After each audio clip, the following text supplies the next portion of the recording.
कभी कभी जिंदगी में कुछ सवाल ऐसे होते हैं जो सीधे हमारे दिल को छू जाते हैं।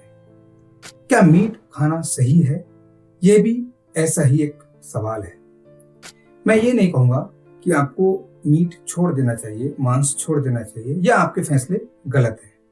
मैं सिर्फ ये कहना चाहता हूं कि आइए मिलकर सोचें, क्या हमारे फैसले सिर्फ स्वाद तक सीमित हैं या वे उन जीवों की जिंदगी भी प्रभावित करते हैं जिनकी आंखों में मासूमियत, दर्द और उम्मीद छिपी होती है। आज का ये मेरा सफर मेरे दिल की बात है और मैं चाहता हूं कि आप इसे अपने नजरिए से देखें। एक बार मैं अपने गांव गया और वहां पे एक बच्चे को एक बकरी के बच्चे के साथ खेलता हुआ देखा। मैं उसके पास गया और पूछा, तुम इसे क्यों इतना प्यार करते हो? वह मासूमियत से बोला, क्योंकि यह मेरी सबसे अच्छी दोस्त है। तो फिर मैंने वैसे ही पूछा, तो कुछ दिन बाद आप इसको काट कर खा जाओगे? तो वो बच्चा बहुत चिंतित हुआ और परेशान हुआ, उसकी आंखों से आंसू आ गए और उसने कहा, ऐसे कैसे खा सकते हैं? यह तो मुझे बहुत ज्यादा प्यार करता है। जैसे ही उस बच्चे ने कहा कि यह तो मुझसे सबसे ज्यादा प्यार करता है, तो इसको हम कैसे खा सकते हैं, ये बात मेरे दिल को छू गई।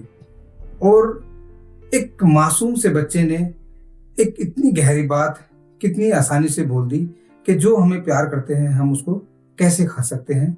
और ये बात मेरे दिल को बहुत ज्यादा झकझोर कर चुकी थी। उस पर मैंने महसूस किया कि जानवर भी वैसा ही प्यार और दर्द महसूस करते हैं जैसा हम इंसान करते हैं, लेकिन फर्क इतना है कि वह हमें अपने दर्द के बारे में बता नहीं पाते। क्या हमने कभी किसी जानवर की आंखों में झांक कर देखा है? उनकी मासूमियत, उनका डर और उनकी चुप्पी बहुत कुछ कह जाती है। हम मीट क्यों खाते हैं? Why do we eat meat? मैंने यह सवाल खुद से भी कई बार पूछा। क्या सिर्फ स्वाद की खुशी के लिए किसी की जान लेना सही है? आप शायद कहें यह हमारी संस्कृति है, हमारी आदत है, इसलिए हमें अच्छा लगता है। लेकिन क्या हमें हर आदत को सही मानना चाहिए?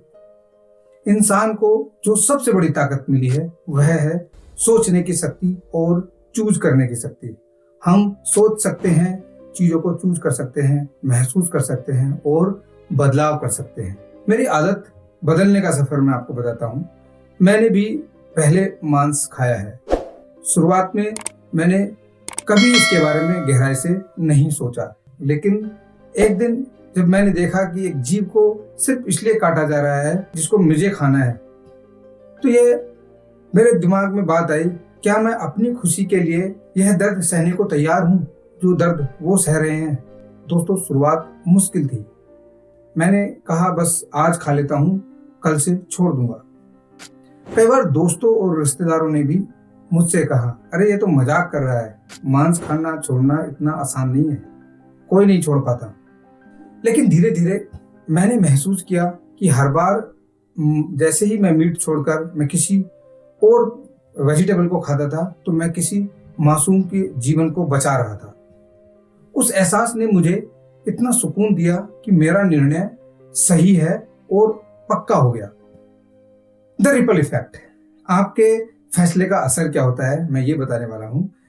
मैंने ये बदलाव सिर्फ अपने लिए किया, लेकिन मुझे कभी अंदाजा ही नहीं था कि इसका असर दूसरों पर भी हो सकता है।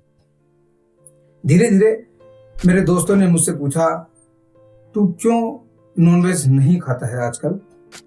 मैंने सिर्फ इतना कहा, मुझे लगता है कि यह मेरे लिए सही है। किसी पर अपनी सोच नहीं थोपी। लेकिन मैंने देखा कि मेरे इस छोटे से कदम से, इस छोटे से बदलाव से कई लोगों ने मांस खाना कम कर दिया। आज मेरे परिवार के कई सदस्य मांस नहीं खाते। कुछ मेरे दोस्त जो पहले मांस खाते थे, अब उन्होंने भी मांस खाना बंद कर दिया है और बहुत कम कर दिया है। सोचिए कि हर कोई अगर इस तरीके से इस बदलाव की पहल करे तो हम न जाने कितने सारे जीव जंतुओं की जीवन बचा सकते हैं। Is it just about food? क्या ये सिर्फ खाने की बात है? यह सवाल आपके अंदर की इंसानियत से जुड़ा हुआ है। क्या हम इतने संवेदनशील हो सकते हैं कि दूसरों के दर्द को महसूस ही ना करें? क्या हम अपनी जिम्मेदारी समझ सकते हैं कि हमारे छोटे फैसले पर्यावरण और समाज पर कितना असर डालते हैं और उन जीवों के जीवन पर कितना असर डालते हैं। आखिरकार हमारे खाने का चुनाव यह दिखाता है कि हम दुनिया को कैसा बनाना चाहते हैं। क्या हम दया और करुणा, काइंडनेस एंड कंपैशन से भरी दुनिया चाहते हैं या सिर्फ स्वाद की खुशी में ध्यान देते हैं? The world you can create, a peaceful world. कल्पना कीजिए एक ऐसी दुनिया, एक ऐसा वर्ल्ड जहां कोई भी जीव इंसानों से न डरता हो, जहां पर एक गाय अपनी बछिया के साथ खुशी से खुले में चारा चर रही है और मस्ती कर रही है, जहां पक्षी इंसानों के पास बेफिक्र होकर बैठे हैं और ऐसा महसूस कर रहे हैं जैसे एक परिवार का हिस्सा है, जहां बच्चे जानवरों को देखकर उन्हें प्यार से गले लगाएं, ना कि उनसे डरें और उनसे दूरी बनाएं।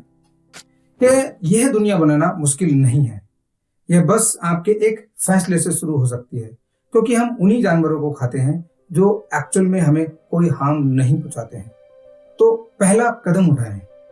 वेजिटेरियन बनना कोई बड़ी क्रांति नहीं है, यह एक छोटा सा चेंज है जो धीरे धीरे आपके जीवन और दूसरों की जिंदगी में हैप्पीनेस भर सकता है। स्टार्टिंग में स्मॉल स्टेप्स लेके कर सकते हैं, जैसे कि एक दिन मीट से परहेज कर सकते हैं, कुछ वेजिटेरियन विकल्पों को आजमाना शुरू कर सकते हैं। अपने दिल से पूछें, क्या मैं किसी मासूम जानवर की खुशी से बड़ा हूं? क्या मेरा स्वाद उनके जीवन से बड़ा है? फिर आपसे एक निवेदन है, एक अनुरोध है, जब भी आप किसी जानवर को देखें उसकी मासूमियत को महसूस करें। सोचिए, अगर वह बोल सकता तो क्या कहता? शायद यही, मुझे जीने दो, मैं तुम्हें कभी नुकसान नहीं पहुंचाऊंगा। आप समझिए, एक चिकन और एक बफेलो और एक गोट क्या आपको कभी कुछ नुकसान पहुंचाते हैं? और आपके पास ये ताकत भी है कि आप एक बेहतर दुनिया बना सकें। आपके फैसले न केवल जानवरों की जिंदगी बचाएंगे, बल्कि आपके दिल को वह सुकून देंगे जो किसी और चीज में नहीं मिलता। यह एक ऐसा बदलाव है जो हमारे अंदर काइंडनेस और कंपैशन को भर भर के हमारी लाइफ को बिल्कुल अलग ट्रांसफॉर्म कर सकता है और इस दुनिया को एक पीसफुल प्लेस बना सकता है, जहां पे सब लोग एक दूसरे पे भरोसा करेंगे, ना कि टेक के डरेंगे। थैंक यू दोस्तों।